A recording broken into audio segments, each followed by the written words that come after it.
这个窑是全台最特别的。盛了满满馅料的饼皮进窑，窑里有乾坤，像梯田的高低差是黄永礼给披萨的保护，避免柴火跟食材同平面会有落在饼皮上的灰。烤盘也是为了不让披萨底下焦黑。冰箱直接连接的工作台，温度调控10度左右，都是对食物卫生的将心比心。在全程的过程中，它是保鲜，然后一直到进窑，都是在最新鲜的时候。不是餐饮科班出身，黄永礼因此更用心。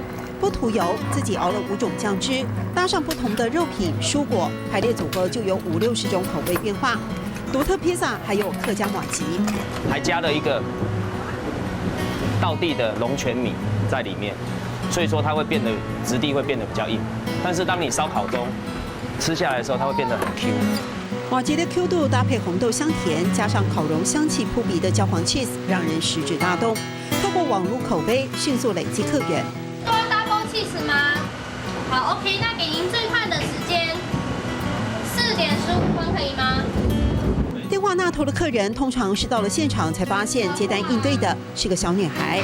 还念国小的黄淑萍是让爸爸骄傲的好帮手，克服面对外人的害怕，因为爸爸说愿意给予他们肯定的都是一家人。你也觉得你有很多家人？有啊，就有很多的幸福啊。黄爸平常这边很忙啊，我是刚好看下雨天才赶快趁空来。要放平哦，谢谢。谢谢，欢迎常回家，谢谢，谢谢。不说欢迎光临，而是欢迎回家。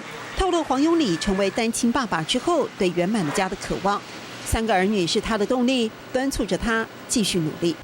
对自家有信心啊，对自己有信心，手唔惊做唔到，就不怕做不到，对不对？对自家有信心，手唔惊做唔到。